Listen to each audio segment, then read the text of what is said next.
देव्यः ॐ नमः श्रीदेव्यः ॐ नमः श्रीदेव्यः यदर्चा भावेन प्रमुदितमना दर्दुर्यः क्षणादासीत् स्वर्गे गुणगण समृद्ध सुखनिधि लवन्ते सद्भक्ता शिवसुख समाजम किमु तदा महावीर स्वामी नयन पथगामी भवतु मे महावीर स्वामी नयन पथगामी भवतु मे महावीर स्वामी नयन पथगामी भवतु मे। प्रथम तीर्थंकर ऋषभदेव भगवान की, भगवान महावीर स्वामी की, परम पूज्य गुरुदेव आचार्य श्री पुष्पदंत सागर जी महाराज की, अहिंसा परमो धर्म की।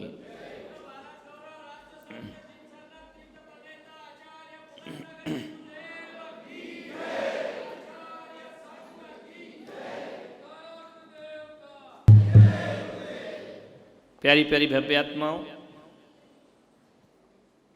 एक बेटे ने मां को फोन किया, मां मैं आ रहा हूं। अमेरिका में रहता था वो बेटा। मां बहुत खुश हुई। बरसों के बाद बेटा आ रहा है। जब से गया है कभी आया नहीं। 5-7 साल हो गए, आज आ रहा है। बड़े खुशियां मनाई उस मां ने, दीप जलाए, पकवान बनाए कि मेरा बेटा बरसों के बाद लौट करके आ रहा है। बेटा आया, स्वागत किया। बेटे ने मां के चरण छुए, मां ने अपने छाती से उस पुत्र को लगा लिया। बेटे ने भोजन किया और कहा कि मां 10 मिनट तुझसे बात करना। बेटा 10 मिनट क्यों? अब जब आराम से यहाँ पर रहे, बहुत सारी बातें करें। बोलिए माँ मेरे पास वक्त नहीं है, समय नहीं है, अपने को जल्दी अमेरिका वापस चलना है। अपने को मतलब क्या? माँ अब तू यहाँ अकेली नहीं रहेगी, तू मेरे साथ अमेरिका में रहेगी। माँ ने कहा मेरे तेरे पिता के ये निशानी मकान है, ये गांव मुझसे छोड़ा नहीं जाता, ये मैं इसी गांव में रहूंगी, बेटा तू वहां रहे। बोले नहीं माँ, तुझे मैं अकेला नहीं छोड़ सकता हूं। अब तेरे बुरे दिन गए, अब हम अमेरिका में रहेंगे।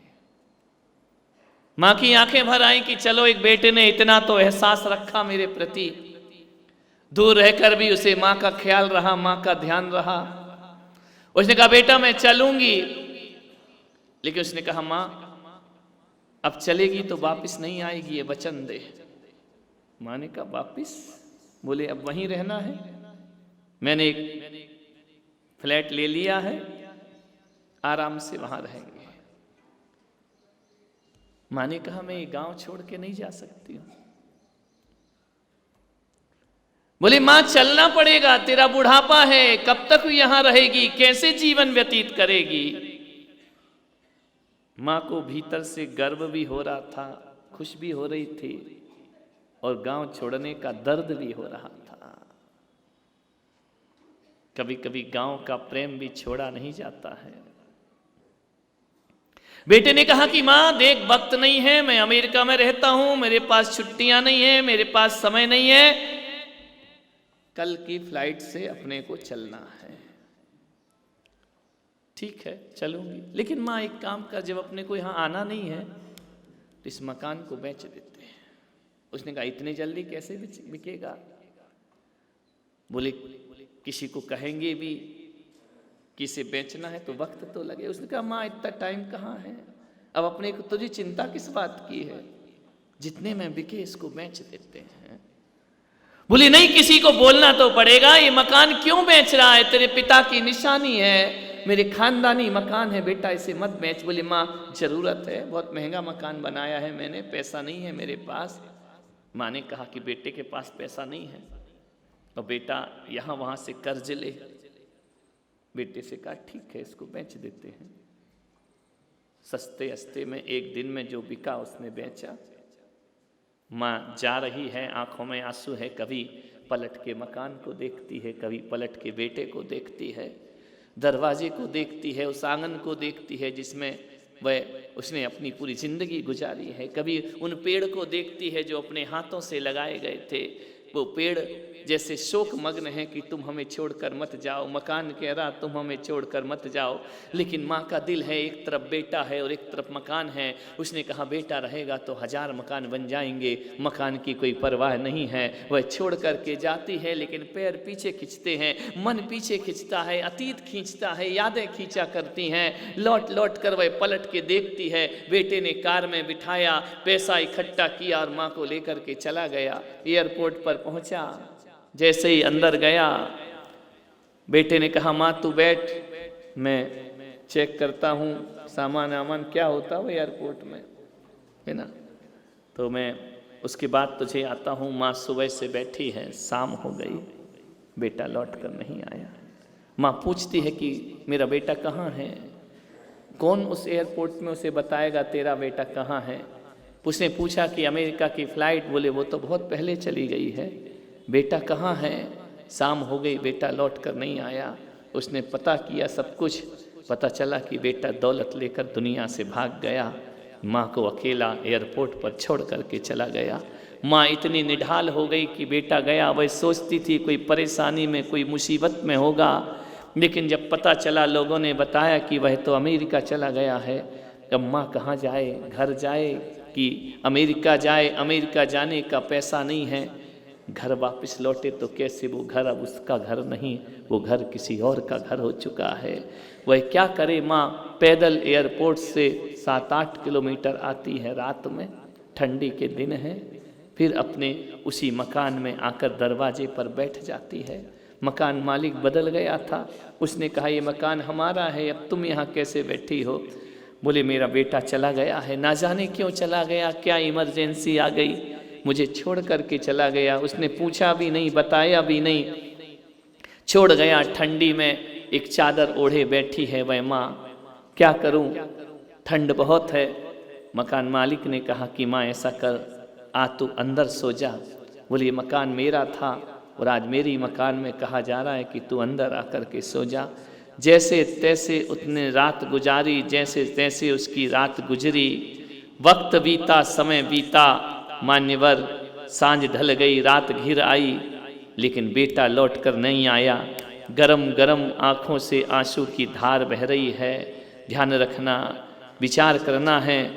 माँ तो वो होती है जो कभी बच्चे की सेवा में अपना सब कुछ समर्पित कर दिया करती है, लेकिन औलाद के ये दिन देखिए, दौलत के लिए माँ बाप को छोड़ दिया करते हैं, दौलत के लिए माँ बाप का सम्मान, माँ बाप का प्यार छोड़ दिया करते हैं। आया बेटा लेकिन चला गया सब कुछ लेकर, छोड़ गया उस माँ को अकेला, दर दर की भीख मांगती घूम रही है। एक बात याद रखना, अपनी ज़िंदगी में ध्यान रखना, माँ फिर भी अपने बच्चे का इंतज़ार कर रही है। ना जाने क्यों गया है, कब लौट कर वापिस आएगा। अरे आज आया है, कल मुझे लेने के लिए आएगा। लेकिन एक बात ध्यान रखिए, पूत कपूत हो सकते हैं, लेकिन माता कभी कुमाता नहीं हुआ करती है। वह फिर भी दुआएं देती है कि कोई बात नहीं है, मेरा जीवन कितने दिन का बचा है, एक दिन ये जिंदगी भी समाप्त हो जाएगी। वह कहती है कोई बात नहीं बेटा, बस दुख इस बात का नहीं कि तू दौलत ले गया, तू माँ से छल कर गया, इस बात का मुझे दुख हो रहा है। यदि तू मुझसे कह देता कि मुझे मकान दे दे, मैं तेरी माँ पीछे हटने वाली नहीं थी, सबसे पहले ये मकान तेरे नाम कर देती। जब मैंने तुझे पढ़ा लिखा करके अमेरिका भेज दिया, जब मेहनत मजदूरी करके मैंने तुझे ऊंची ऊंचाइयों पर पहुंचा दिया, एक मकान के लिए बेटा छल करता है। ध्यान रखना, माँ का सीना छलनी हो जाया करता है। ध्यान रखना, माँ मर गई, अधेड़ हो गई, माँ जीवन उसका समाप्त हो गया, जैसे एक एक सांस उसको भारी लगती है। मान्यवर, ऐसी निकम्मी औलाद इस धरती पर पैदा हो चुकी है जो माँ बाप पर नहीं, उनकी दौलत पर ध्यान रखा करते हैं, उनकी संपदा पर ध्यान रखा करते हैं। अरे एक बात याद रखो, जब हम बचपन में थे हमारा कोई नहीं था, माँ बाप हमारे संरक्षक बने थे। आज के युवाओं से मैं यही कहना चाहता हूँ, हजारों लाखों लोग यूट्यूब के माध्यम से मुझे देख रहे हैं। अरे जब तुम बिल्कुल अधीन थे, तुमसे चलते नहीं बनता था, तो माँ बाप तुम्हारे संरक्षक बने थे। आपसे निवेदन है, अब वो बूढ़े हो गए हैं, हर औलाद को अपने माँ बाप का संरक्षक बनकर के जीना चाहिए, हर औलाद को माँ बाप का साथ देना चाहिए। ये कैसा जमाना आ गया है, आज हमारे देश में, हमारे भारत में वृद्धाश्रम बन रहे हैं। ये वृद्धाश्रम बदनुमा दाग होता है भारत की संस्कृति पर ध्यान रखना। मैं आपसे निवेदन करता हूं, मेरे प्रवचनों को सुनकर के यदि थोड़ा भी जीवन में कुछ सीखना हो, मैं एक ही चीज कहता हूं, मुझे बहुत खुशी नहीं होती है जब जब मेरे देश में अनाथ आश्रम बनता है तो मेरे हृदय में पीड़ा होती है, और जब जब मेरे देश में कोई वृद्धाश्रम बनाता है ना, तो मेरा सर शर्म से झुक जाया करता है। मैं कहता हूं, इस भारत से वृद्धाश्रम की अवधारणाएं खत्म होना चाहिए, इस भारत से वृद्धाश्रम बंद होना चाहिए। कोई जरूरत नहीं है, एक काला कलंक है भारतीय संस्कृति पर। अरे कोई जरूरत नहीं है सुंदर सुंदर वृद्धाश्रम बनाने की, मेरे भारत को यदि जरूरत है, अरे गरीब बेटा हो जाए तो चल जाएगा, अरे वृद्धाश्रम की सुंदर इमारत नहीं चाहिए, श्रवण कुमार की कांवड़ चाहिए जिस पर बिठाकर वह तीर्थ यात्रा अपने माँ बाप को करा दिया करता है। आज श्रवण कुमार जैसे बेटे चाहिए, ना हो अमीरी कोई बात नहीं, गरीब का बेटा बन जाओ, ध्यान रखना, लेकिन माँ बाप को वृद्धाश्रम में नहीं, अपने मजबूत कंधों की कामड़ पर बिठाइए। ध्यान रखिए, तो भारत की संस्कृति जीवित रहेगी, भारत की सभ्यता जीवित रहेगी। मैं आपसे निवेदन कर रहा हूं, जीवन को समझने का प्रयास करें। मैं मध्य प्रदेश के एक डबरा ग्राम में गया, वहां के आज जो होम मिनिस्टर हैं नरोत्तम जी मिश्रा, जब मैं वहां पर गया, छोटा सा गांव है डबरा, ग्वालियर के पास दतिया जिले में वह गांव है। वहां के होम मिनिस्टर जो अभी हैं वर्तमान में, नरोत्तम जी मिश्रा ने मुझसे कहा कि महाराज, मैंने एक मंदिर बनाया है, क्या आप मेरे मंदिर में पधारेंगे? लक्ष्मी नारायण का मंदिर उन्होंने बनाया है, क्या आप वहां पर पधारेंगे? मैंने कहा मैं क्या करूंगा मंदिर जाकर? बोले नहीं, आप आएंगे तो मुझे बहुत अच्छा लगेगा। मैंने कहा तुम्हारी खुशी के लिए मैं तुम्हारे मंदिर में जरूर आऊंगा, अवश्य आऊंगा। जब मैं लक्ष्मी नारायण के मंदिर में देखने को गया, जैसे ही वहां पर देखा, क्या देखता हूं मैं कि लक्ष्मी नारायण की मूर्ति तो मंदिर के अंदर रखी हुई है और मंदिर के बाहर उनके माता पिता की मूर्ति खड़ी हुई है। मैंने कहा ये क्या है, तुमने माता पिता की मूर्ति लगाई? बोले महाराज, बाहर भीतर के लक्ष्मी नारायण तो सारी दुनिया उनके दर्शन को जाती है, और मेरे जिंदगी की लक्ष्मी नारायण तो ये हैं जिनकी बदौलत आज मैं यहाँ तक पहुँचा हूँ। इसलिए मैंने भगवान की मूर्त से पहले अपने माता पिता की मूर्ति मंदिर के सामने लगाई है। मैंने कहा नरोत्तम जी मिश्रा से ध्यान रखना, मुझे तुम्हारा कुछ पसंद आए ना आए, लेकिन जो अंदाज तुमने अपने माता पिता के लिए रखा है, कह सकता हूँ कि तुम एक आदर्श व्यक्ति बन करके समाज में खड़े होगे। माँ बाप की मूर्तियां, भगवान की मूर्तियां लगाते हो, लाखों करोड़ों का दान देकर माता पिता के लिए कुछ नहीं हुआ करता है। एक बात याद रखना, 3 महान आत्माएं इस धरती पर, ऐसा कहा जाता है, वैदिक परंपरा कहती है कि ब्रह्मा ने हमें जन्म दिया है, विष्णु हमारा पालन करते हैं और शिव हमारा संहार किया करते हैं। मैं एक बात निवेदन करता हूं, मुझे नहीं मालूम कि ये बात सच है या झूठ है, सच भी हो तो कोई बात नहीं है, लेकिन मैं पुलक सागर इतना कहता हूँ, मैंने ब्रह्मा को नहीं देखा, मैंने विष्णु को नहीं देखा है, मैंने महादेव शिव को नहीं देखा है, लेकिन आज इस भरी सभा में मैं कह सकता हूँ कि ब्रह्मा ने मुझे बनाया, इसका मुझे कुछ पता नहीं है। मैं ब्रह्मा से भी माफ़ी मांग सकता हूँ, लेकिन इतना जरूर कहूँगा कि हे ब्रह्मा, तुमने मुझे बनाया, इसका मुझे कोई ख्याल पता नहीं है, मुझे कोई नहीं, कुछ नहीं मालूम कि तुमने मुझे बनाया या नहीं बनाया। अरे तुमने सृष्टि बनाई होगी, लेकिन मैं आज ब्रह्मा से कहता हूं कि तुमने बनाया इस बात का मुझे कोई ज्ञान नहीं, लेकिन मेरी माँ ने मुझे बनाया इस बात का मुझे ज्ञान हुआ करता है। आज जो मैं हूं वो मेरी माँ की बदौलत हो, और मुझे नहीं मालूम है कि कोई विष्णु पालन करता है या नहीं करता है, लेकिन एक माँ अपनी औलाद का पालन जरूर किया करती है। और मुझे नहीं मालूम कि शिव महादेव इस सृष्टि का विनाश करते हैं कि नहीं, लेकिन मेरी माँ ने मेरे जीवन से बुराइयों का विनाश किया है। इसलिए मैं तिलक सागर कहता हूं मेरी माँ ही ब्रह्मा है, मेरी माँ ही विष्णु है और मेरी माँ ही महादेव हुआ करती। माँ ही ब्रह्मा, माँ ही विष्णु, माँ ही महेश हुआ करता। माँ से बड़ा कौन इस धरती पर, ध्यान रखना। मैं आपसे पूछ रहा हूं, आज जिस देह को लेकर तुम बैठे हो, ये किसने बना कर दी है? माँ बाप ने बना करके दी है ना। ध्यान रखिए, जो माँ को ब्रह्मा माने, माँ को, अभी गणेश उत्सव आ रहा है ना, जगह जगह गणपति की स्थापना हो रही है, जगह जगह स्वागत हो रहा है। महाराष्ट्र में अलग धूम हुआ करती है। मैं आ रहा था मंदिर से, सामने स्टेज लगा हुआ है। मैंने कार्यकर्ता से पूछा यहाँ क्या कार्यक्रम हो रहा है? बोले यहाँ सिद्धि विनायक, विघ्न विनायक, गणपति की स्थापना होने जा रही, यहाँ पर गणपति का स्थापना होगा, गणेश उत्सव चलेगा। वहां गणेश उत्सव चलता है और यहाँ भगवान महावीर का महावीर उत्सव चला करता है। यहाँ पर्युषण पर्व चला करेंगे। क्या स्थिति देखिए, अंदर महावीर की आराधना होगी और दरवाजे से, हमारे द्वार से निकलते ही गणपति की स्थापना होने वहां पर जा रही। मैं इतना कहता हूं, एक बार की बात है, विचार करना। माता पार्वती अपने दोनों पुत्रों को लेकर बैठी थी, कार्तिकेय और गणपति को। लोगों ने पूछा,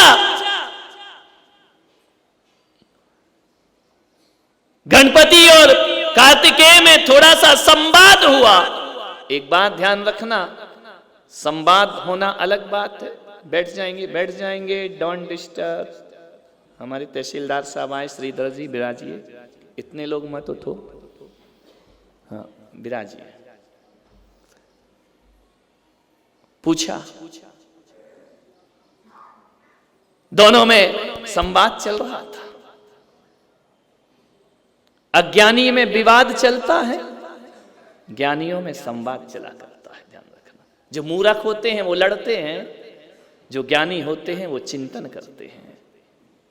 संवाद चला। कार्तिकेय ने कहा कि गणपति जी महाराज, इतना विशाल शरीर, चूहे पर घूमते हो, मुझे देखो, मैं मयूर वाहन पे घूमता हूं। मैं मयूर से ना जाने कहां कहां चला जाता हूं, हवा की चाल में, हवा की धार में, और तुम इस चूहे पर घूमते। हास्य विनोद चल रहा था, दो भाइयों में हास्य विनोद तो चला ही करता है। प्रथम किसको पूजा जाएगा इस धरती पर? कार्तिकेय ने कहा कि प्रथम पूज्य मैं हूं। गणपति ने, वैदिक परंपरा कहती है कि प्रथम पूज्य गणपति हुआ करते हैं। पूछा, पार्वती मां से पूछा गणपति ने कि पहले कौन पूजा जाएगा, पहले देव कौन होंगे इस धरती पर?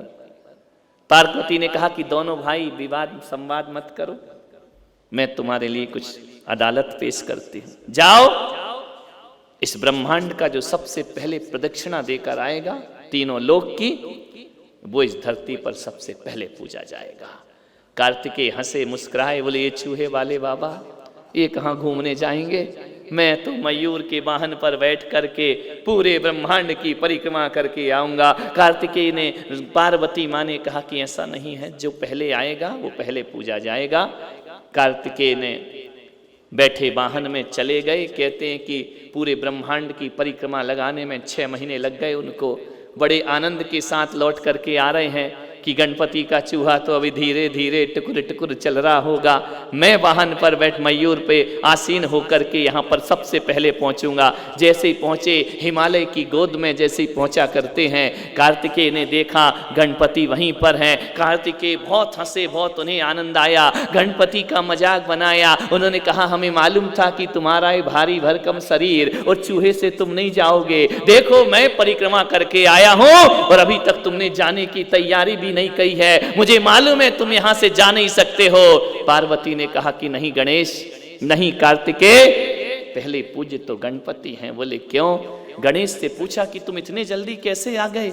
बोले पागल, मैं गया ही नहीं, तुम गए, तुम लौट करके 6 महीने लग गए, और मुझे 6 मिनट भी नहीं लगा, मैंने ब्रह्मांड की परिक्रमा कर ली। बोले मतलब क्या है? बोले कार्तिकेय तुम नादानी कर गए, तुम पृथ्वी की परिक्रमा करते रहे और मैं पृथ्वी की जन्मदाता माता पार्वती की परिक्रमा करता रहा। अरे जिसने पृथ्वी को बनाया उसकी परिक्रमा कर ली, अरे मैंने माँ की परिक्रमा कर ली, पूरे ब्रह्मांड के दर्शन हो गए। और वही मैं आपसे कह रहा हूं, अरे रोज सुबह उठकर माँ बाप के चरण छू लेना।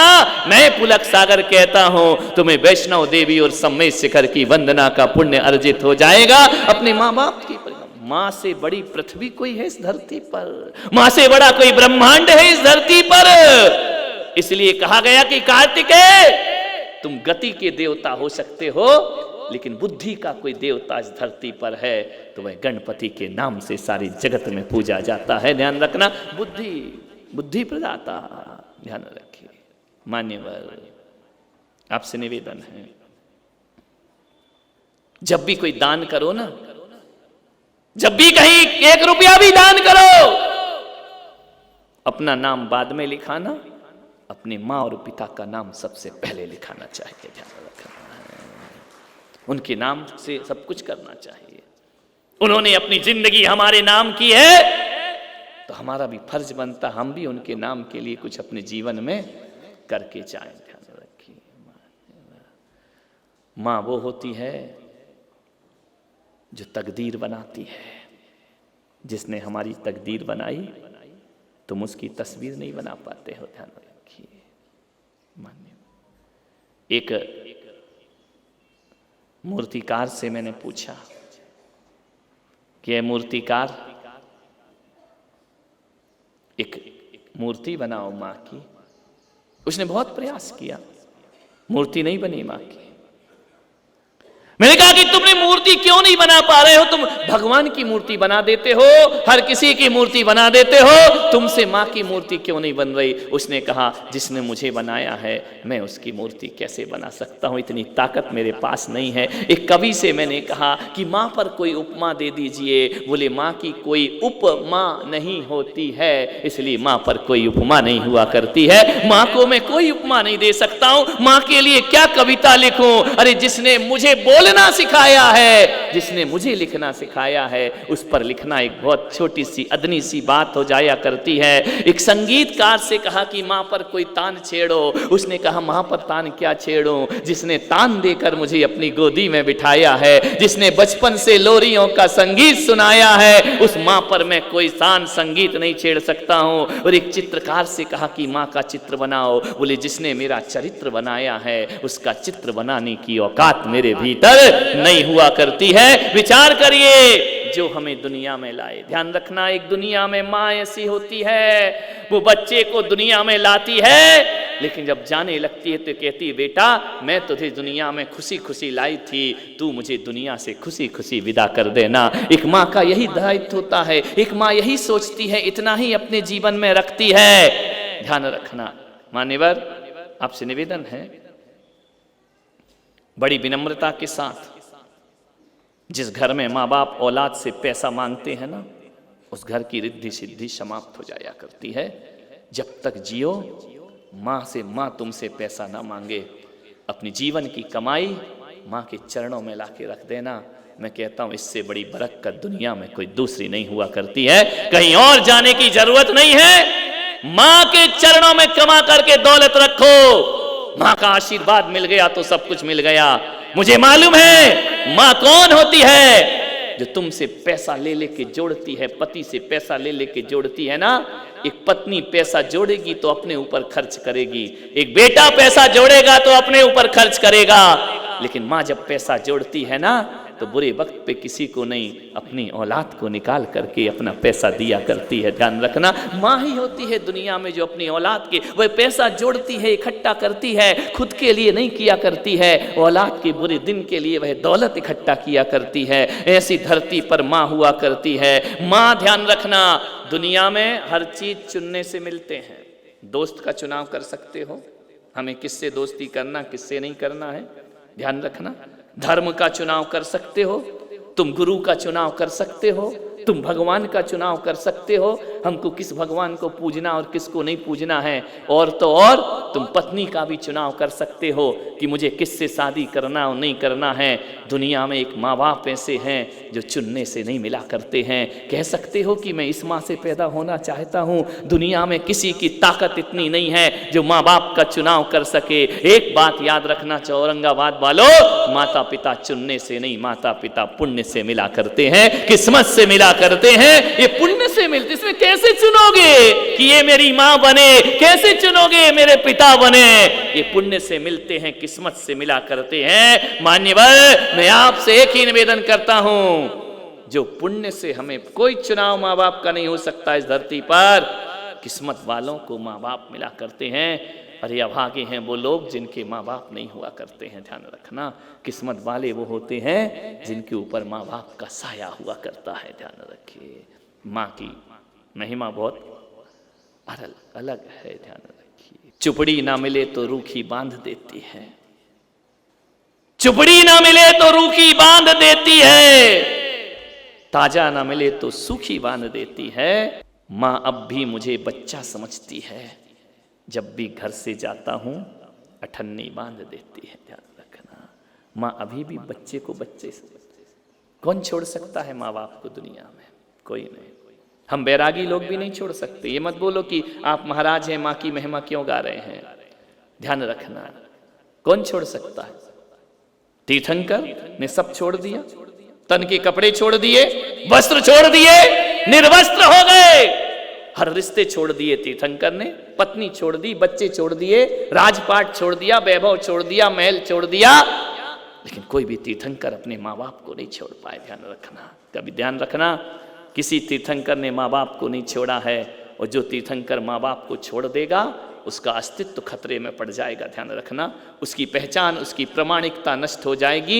इसीलिए तो आज भी सारी दुनिया को छोड़कर तीर्थंकर मोक्ष में जाकर के विराजमान हो गए, लेकिन सब छोड़ने के बाद जो दुनिया के लिए भगवान बन के बैठा है, आज भी माँ बाप के लिए वह बच्चा ही हुआ करता है। तभी तो हम बड़ी शान से कहते हैं ना कि त्रिशला नंदन वीर की और जय बोलो महावीर की। ध्यान रखना, आज भी त्रिशला नंदन ही है वो। ध्यान रखना, दुनिया का भगवान, तीन लोक का नाथ, आज भी हम त्रिशला नंदन कहते हैं। और आज भी हम कहते हैं अश्वसेन के राज दुलारे, बामा देवी के आंखों के। आज भी पारसनाथ अश्वसेन के राज दुलारे हैं, और आज भी महावीर त्रिशला के प्यारे हैं। ध्यान रखना, और आज भी यदि कोई राम को याद करता है तो कौशल्या नंदन कह करके श्री राम को याद किया करता है। ध्यान रखना, पत्नी का नाम ना लिखो तो प्रामाणिकता पे कोई दिक्कत नहीं आएगी, लेकिन माँ बाप के बिना तो तुम्हारा जन्म प्रमाणिक नहीं हो सकता है। ध्यान रखना,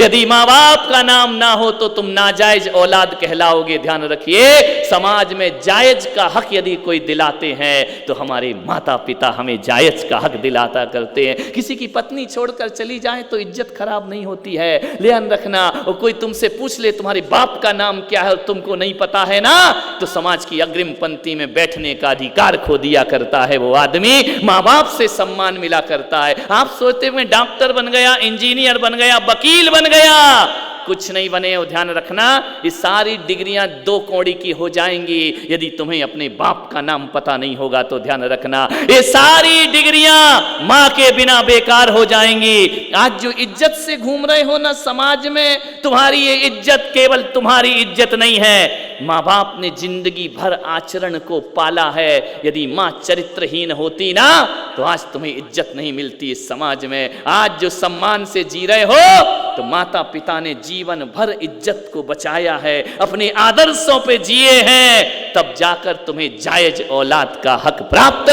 हुआ करता है। माँ बाप ना होते तो इज्जत मिलती तुमको दुनिया में। ध्यान रखना, आज कोई भी पूछे ना राम कौन, तो दशरथ पुत्र राम हुआ करते हैं। कृष्ण कौन? देवकी नंदन कृष्ण हुआ करते हैं। ऋषभ देव कौन? मरुदेवी सुत ऋषभ देव हुआ। हमारी पहचान हमारे माता पिता हैं। स्कूल में बिना माँ बाप के नाम लिखा जाता है क्या? बोलो, जब एडमिशन होता है तो किसका नाम पूछते हैं? पिता का नाम बताओ। अब तो महिलाओं ने भी शक्ति पेश कर दी, अकेले पिता नहीं, माँ का भी नाम बताओ। ध्यान रखिए, विचार करना है आपको, सोचना है। हर जगह ये माँ बाप का नाम क्यों पूछा जाता है? माँ बाप के बिना तुम्हारी कोई पहचान नहीं है, ध्यान रखना।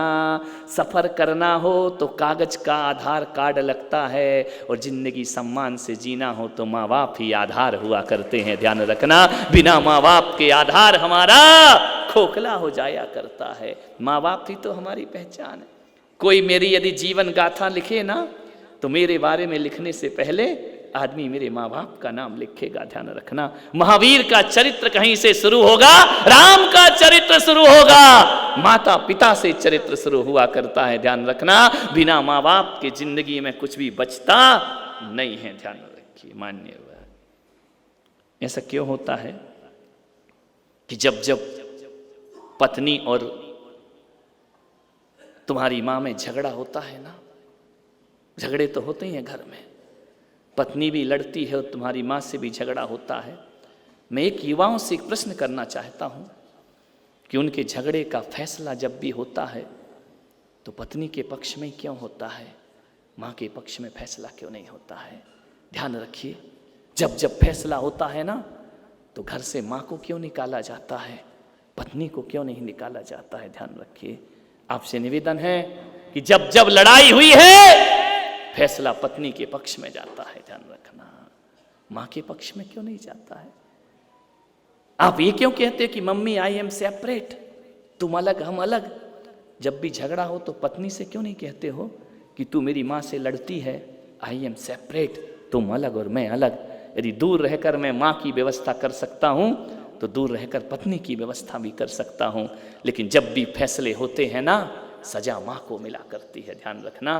पत्नी को कभी, मैं ये नहीं कह रहा हूँ कि पत्नियों को सजा दो, बिल्कुल नहीं, मैं गलत बात नहीं सिखा रहा हूँ, लेकिन पत्नी को इतनी तो सजा दो कि मेरी माँ जिंदगी में तेरे से पहले आई है, मेरा जीवन पहले माँ का है और तेरे बाद मेरा जीवन है, ध्यान रखना। माँ के बाद तेरा जिंदगी शुरू हुआ करती है। और क्या हो जाता है इन बेटियों को, क्या हो जाता है इन बहुओं को, ससुराल में रहकर माँ बाप का ध्यान रखा करती हो, भाभी गलत करे तो भाभी दुश्मन हो जाती है, और जब तुम यहाँ उनके सास ससुर से गलत करते हो तो अपने अंदर झांक करके क्यों नहीं देखा करते हो? ध्यान रखिए। एक बात याद रखना, आपसे मेरा निवेदन है, आपसे मैं आग्रह करना चाहता हूँ, समाज की विकृतियों पर मैं बोलना चाहता हूं कि आपकी बेटी, आपका दमाद, यदि आपकी बेटी ससुराल में है और दमाद उसके काम में हाथ बटाता है, आपको फक्र होता है, मेरा दमाद इतना अच्छा है, मेरी बेटी का पूरा काम में हाथ बटाता है। लेकिन जब बेटा हाथ बटाता है तो बहू बुरी क्यों हो जाती है? आपसे मेरा प्रश्न है, ध्यान रखना। फिर आपके मन में ये क्यों आता है कि मेरी बहू, मेरा बेटा जोरू का गुलाम हो गया है? बेटी का दमाद गुलाम हो जाए तो गर्व महसूस करते हो, और बेटे ने थोड़ा सा हेल्प कर दिया तो हमें शर्म आया करती है। ध्यान रखिए, कुछ गलतियां माँ बाप की भी हैं और कुछ गलतियां बहू बेटों की भी हुआ करती हैं। आपसे मेरा निवेदन है, बेटियों के लिए सुख की कामना करोगे और बहुओं को सताओगे तो कभी सुख प्राप्त होने वाला नहीं है, ध्यान रखना। और जो बहू अपनी माँ की याद करती है, पीहर में रहने वाली, और पति की माँ को सम्मान नहीं देती है, ध्यान रखना, कर्म सिद्धांत है, कर्म कहीं और नहीं, लौटकर हमारे ही पास में आ जाया करता है, ध्यान रखिए।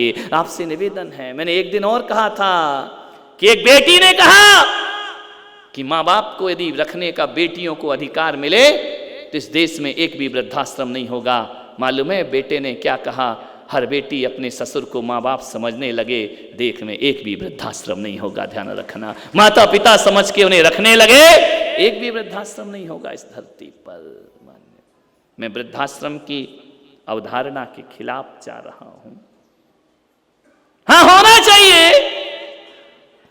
जिनकी कोई औलाद नहीं है, निराश्रित हैं, अनाथ हैं, जिनकी संतान नहीं है, उनके लिए हमें व्यवस्था करना चाहिए। लेकिन जिसकी संतान हो रही माँ को छोड़ने आए ना, तो हर वृद्धाश्रम वालों को धक्के मार के उस बेटे को बाहर कर देना चाहिए कि तेरी हिम्मत कैसे हुई कि तेरे रहते तू अपनी माँ को अपने वृद्धाश्रम में रख रहा है। ध्यान रखिए, पुष्पगिरी में एक वात्सल्य धाम बना है, बुजुर्ग आते हैं, निराश्रित हैं, कोई नहीं है उनका बुढ़ापे में, सहारा बनते हैं हम, वात्सल्य धाम में उन्हें रखा करते हैं। एक बेटा आया मेरे पास, बोले माँ, महाराज मेरी माँ को मैं वृद्धाश्रम में रखना चाहता हूँ। मैंने कहा क्यों रखना चाहता है? बोले मैंने सुना कि बड़ा अच्छा वृद्धाश्रम है, आपके वृद्धाश्रम में, आपके वात्सल्य धाम में अपनी माँ को रखता हूँ। मैंने उसको बुलाया, मैंने कहा बहुत सम्मान कराऊंगा मैं तेरी भरी सभा में, ध्यान रखना, बहुत मालाओं फूल माला से तुझे लदवा दूंगा, और मेरा यदि सोर्स रहा ना तो द्रौपदी मुर्मू से तुझे पद्मश्री का अवार्ड भी दिलाऊंगा कि तू अपनी माँ को वृद्धाश्रम में छोड़ने आ रहा है। तुझे तो सम्मान मिलना चाहिए, तेरा तो बहुमान होना चाहिए, तू तो भारत रत्न है। मोदी जी से कहूंगा कि इस बात का भारत रत्न का अवार्ड इसको दे दिया जाए, ये अपनी माँ को वृद्धाश्रम में छोड़ रहा है, ध्यान रखिए। मैंने कहा क्यों छोड़ रहा है? बोले मेरी माँ से बनती नहीं है, मेरी माँ बहुत चिड़चिड़ करती है, मेरी माँ बहुत परेशान करती है, बहुत झगड़ा करती है। मैंने कहा एक बात बता, जब इस माँ के साथ तू बचपन में बाजार गया था ना, तूने भी चिड़चिड़ किया था, तूने भी कहा था माँ मुझे एक खिलौना दिला दे, माँ मुझे ये सामान दिला दे। माँ के पास पैसे नहीं थे, माँ ने नहीं दिलाया था। ध्यान रख, विचार कर अपने जीवन में। लेकिन एक बात ध्यान रखना, तू भी मचल गया था ना बाजार में, तू भी रो रहा था ना, तूने भी माँ की इज्जत नहीं रखी थी। एक बात याद रख, जब बचपन में तू चिड़चिड़ा था तो माँ ने तुझे निभाया था, और अब वो चिड़चिड़ी हो गई तो तेरा भी निभाना तेरा फर्ज हुआ करता है। बुढ़ापा और बचपन एक सा हुआ करता है। माँ चिड़चिड़ाती है तो उसे छोड़ दिया जाए। तुम भी तो चिड़चिड़ाए थे। मेरा एक जगह चातुर्मास हो रहा था, एक बहू मेरे पास आई, बोले महाराज ये अंतिम नमन। मैंने कहा मैंने ऐसा क्या कर दिया अंतिम नमन? बोले नहीं, इस गांव का अंतिम नमन। मैंने कहा क्यों? बोले मैं जा रही हूं इस घर को छोड़ के। मैंने कहा क्यों जा रही बेटा? बोले बहुत सहन कर लिया मैंने, मैं इस ससुराल में नहीं रह सकती हूं। मैंने कहा क्यों नहीं रह सकती है? बोले जब से ससुर जी रिटायर्ड हुए हैं ना, मेरा जीना हराम कर दिया है। मैंने कहा क्या कर दिया उसने? बोले कहीं भी जाओ दिन भर रोक टोक, कहाँ जा रही कहाँ जा रही, क्यों हो रही। आज बहुओं को क्या चाहिए? यही तो सुख है कि रोक टोक नहीं करना चाहिए। हम कहीं भी घूमे हमें जाने दो, हम कहीं भी जाएं हमें घूमने दो, रोक टोक नहीं होना चाहिए। कोई पूछे ना कितने बजे रात को आती है, कहाँ जाती है, क्या करती है, कहाँ घूम रही है। बस ये दुख है बहुओं को, और कोई दुख नहीं हमारे घर में। मैं कहीं भी जाऊं, चाहे मैं किटी पार्टी में जाऊं, चाहे मैं घूमने जाऊं, चाहे मॉल में जाऊं, रोकना मत, पूछना मत कहाँ जा रही है, ध्यान रखना। जो नहीं पूछते हैं वो घर स्वर्ग हुआ करता है। उसने बोले जब से ससुर जी बैठे हैं, एक तो बुढ़े जाते नहीं है नौकरी करने, सरकार ने रिटायरमेंट कर दिया है, मेरी आफत हो गई है। दिन भर किटकिट किटकिट लगी रहती है, बहू ये ला, बहू बोला, बहू ये कर। मेरा जीना हराम हो गया इस घर में। मैंने कहा पति से? बोले पति से मैंने कह दिया या तो ये बुढ़ा घर में रहेगा या मैं घर में रहूंगी। अब बताओ कितनी बुरी। लोग कहते हैं कि बहुओं को दुख मिलता है, तुम्हारे दुख तो ससुराल में आंसू में बह जाते, दुख तो इनको मिलता है मेरे भाई। अब ये करें क्या? माँ की तरफ बोले या पत्नी की तरफ? बेचारा पिस जाता है दोनों तरफ। माँ पत्नी की तरफ बोले तो माँ नाराज होती है, माँ की तरफ बोले तो पत्नी नाराज हुआ करती है। बहुओं के दुख दुनिया को दिखते हैं, जरा बेटों के भी दुख देखा करो, वो किसका पक्ष ले, किसके पक्ष में बोले। इधर कुआं इधर खाई है, करे क्या। बेचारा दुकान से आता है, तुम्हारी रामायण शुरू हो जाती है रात को, सोने से पहले 1 घंटे लेक्चर चलता है, तुम्हारी माँ ऐसी, तुम्हारी बहन ऐसी, तुम्हारा भाई ऐसा, तुम्हारा पूरा माथा उसने दुकान में पचाया, आधा तुम खा जाती हो। ध्यान रखिए, करे तो क्या करे वानवर, सोचना है आपको, विचार करना है। उस बहू ने कहा कि मैं बिल्कुल नहीं रहूंगी। मैंने कहा बेटा जा कहां रही है? बोले कहां जाओगी? मुल्ला की दौड़। कहां जाओगी? बिहार। और है कौन सा ठिकाना तुम्हारा, ध्यान रखना, या पति का घर या पिता का घर। बोले मैं चली अपने मायके, मैं नहीं रहूंगी यहां। पति बाजू में था। मैंने कहा क्या मामला है? बोले महाराज मैं भी थक गया हूं, इसको भी समझाते थक गया, मां को समझाते भी थक गया। मैंने कहा तू क्या चाहता है, ये चली जाए? बोली नहीं मैं ये भी नहीं चाहता हूं, लेकिन मेरे पास कुछ मार्गदर्शन नहीं है। मैंने कहा एक काम कर। बहू से मैंने कहा कब जाएगी? बोली आज, अभी। नीचे रिक्शे पे अटैची रखी, पूरा सामान ले आई हूं। मैंने कहा जा रही है? बोले हाँ, और रोज मुझे आहार देती थी। मैंने कहा कल से मुझे आहार कौन देगा? महाराज ये गांव छोड़ दो ना, फिर मैं आऊंगी। यहां नहीं दे, इधर तो मैं रहना ही नहीं चाहती हूं। मैंने कहा एक काम कर बेटा, 2 मिनट एक मेरी बात सुन ले। बोले क्या? मैंने कहा तू जा। बोले रोकना मत महाराज प्लीज, देखो आपकी आदतें मुझे मालूम है, आप समझा बुझा के मुझे फिर यहीं रोक दोगे, उसी नरक में मेरी जिंदगी बीतेगी। मैं बिल्कुल नहीं रहूंगी, या वो बुढ़ा रहेगा या मैं रहूंगी। मैंने कहा एक बात बता, बस एक बात का उत्तर दे दे और अभी चली जा, इसी वक्त चली जा, और यदि मेरी बात समझ में आए तो कल जाना, जाना जरूर, रुकना मत यहां। बोले ठीक है। मैंने कहा बेटा एक बात बता, जो नेचर तेरे ससुर का है वही नेचर तेरे पापा का होता तो फिर तू कहाँ जाती, उसे छोड़ के कहाँ भगती, कहाँ तेरा ठिकाना होता। यदि जो आदतें तेरे ससुर की हैं वही तेरे पिता की होती ना तो कहाँ जाती। उस लड़की ने नजरें झुका ली। मैंने कहा बोल, उत्तर दे, नजरें मत झुका। यही नेचर तेरी माँ का होता, यही नेचर तेरे पिताजी का होता तो बता बेटा तू भाग करके कहाँ जाती। बोली मुझे समय दो। दूसरे दिन आई सुबह 7 बजे, हाथ में चावल की डिब्बी, उधर के चंदन तंदुल पुष्प कही। मैंने कहा क्या गई नहीं तू? बोले महाराज आपकी बात मेरे सीने में चुभ गई और मैंने बहुत सोचा रात भर, तो मैंने कहा उत्तर लाई है, तू कहाँ जाती? बोली मेरे माता पिता का ऐसा नेचर होता तो मैं उनमें एडजस्ट कर लेती। तो मैंने कहा बेटा कितने दिन की ससुर की जिंदगी है, थोड़ा सा एडजस्ट कर ले, उसकी भी दुआएं मिलेंगी और माँ बाप की भी दुआएं तुझे प्राप्त होंगी। उस बेटी ने कहा कि महाराज आज से कसम खाती हूँ इस घर को छोड़कर कभी नहीं जाऊंगी। ध्यान रखना, थोड़ी सी आदमी की सोच बदल जाए, विचार बदल जाए। ससुर सास ससुर की हर चीज बुरी लगती है, माँ बाप की हर चीज अच्छी लगती है। मान्यवर आपसे निवेदन है मेरा, कितनी कुर्बानियां देती हैं माताएं माँ बाप अपने बच्चों के लिए, कितना सब कुछ समर्पित करते हैं माँ बाप अपने बच्चों के लिए। हम सब कुछ भूल जाया करते हैं। जब छोटे थे ना तो 2 भाई आपस में लड़ते थे, माँ मेरी है, माँ मेरी है, माँ मेरी है।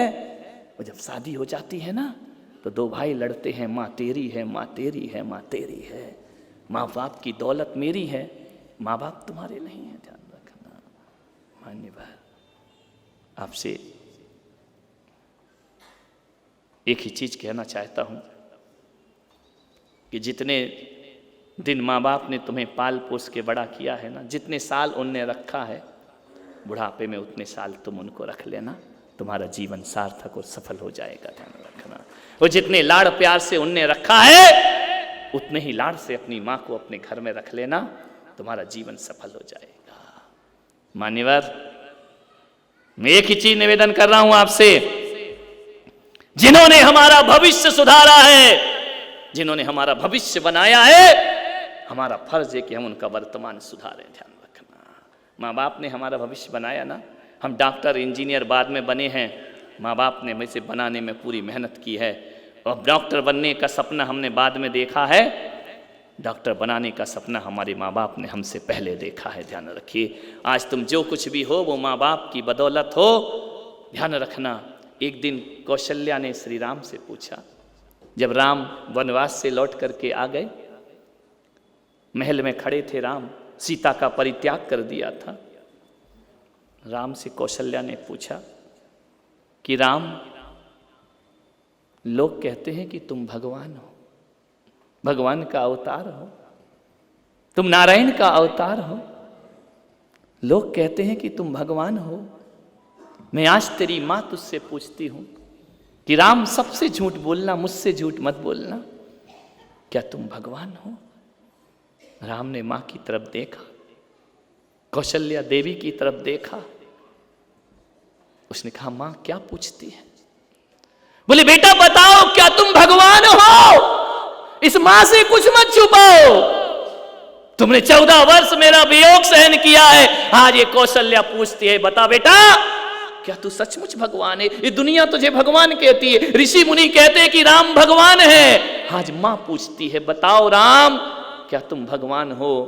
राम ने कौशल्या के चरण पकड़े, बोले माँ मैं नहीं जानता कि मैं भगवान हूं, मुझे कुछ नहीं मालूम कि मैं कितना महान हूं, लेकिन ये राम इतना जानता है कि जिसके ऊपर माँ कौशल्या का आशीर्वाद हो वो किसी भगवान से कम नहीं हुआ करता है। ध्यान रखना, जिसके शीश पर माँ का आशीर्वाद होता है उसे भगवान बनने की जरूरत नहीं होती है, वो हर बेटा किसी भगवान से कम नहीं हुआ करता है। तेरा आशीर्वाद मेरे शीश पर है, हे माँ मैं कह सकता हूं कि मैं दुनिया का सबसे बड़ा भगवान हूं। ध्यान रखना मान्यवर, क्या राम के विचार थे, क्या हमारे विचार हैं, सोचना है आपको।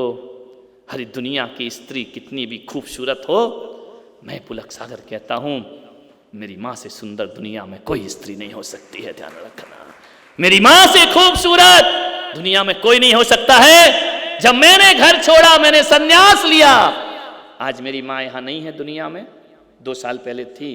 एक बात ध्यान रखना, मैं इतना ही कह सकता हूं कि आज आपके बीच बैठकर मैं प्रवचन कर रहा हूं ना, ये जो कुछ भी आज मेरे पास है ना, ध्यान रखना, मैंने भगवान को पाने में जितनी तपस्या नहीं की होगी, उस माँ ने मुझे पालने में उतनी तपस्या की होगी। ध्यान रखना, एक बच्चे को पालने में माँ पूरा जीवन लगा देती है, सब कुछ अर्पित कर देती है। माँ की तपस्या किसी संत की साधना से कमजोर नहीं हुआ करती है। ध्यान रखना, मैंने घर छोड़ा, उसने भी घर छोड़ दिया, लेकिन दोनों के त्याग में मुझे एक ही चीज हटकती रही कि मैंने घर छोड़ा है भगवान के लिए, और उसने घर भगवान के लिए नहीं, उसने घर छोड़ा है अपनी औलाद के लिए। ध्यान रखना, किसका प्यार बड़ा है, ईश्वरी प्रेम या माँ का प्रेम बड़ा होता है? विचार करना है आपको।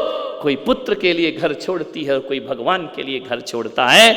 मैं तो आपसे इतना ही निवेदन कर रहा हूं, एक बात याद रखना, मैं घर में था, मेरी माँ ने कभी जिंदगी में जमी कंद नहीं खाए, मेरी माँ ने कभी अवक्ष का भक्षण नहीं किया, मेरी माँ ने कभी बाजार का नहीं खाया, लेकिन मैं उस माँ को जानता हूँ कि उसने कभी जिंदगी में जमी कंद नहीं खाया। और मैं बचपन में जमी कंद खाता था, आलू खाता था, प्याज खाता था। ध्यान रखिए, ये मत सोचो कि मैं पैदाइशी महाराज हूँ, ध्यान रखना, ये बाद में बना हूँ। ध्यान रखिए, पैदाइश होती थोड़ी महाराज बन के खड़ा हो गया हूँ। मुझे आलू की सब्जी बहुत अच्छी लगती थी, और मेरी माँ जो खुद कभी आलू नहीं खाए, जिसने कभी अपने धर्म को नहीं छोड़ा, ये माँ की ममता होती है।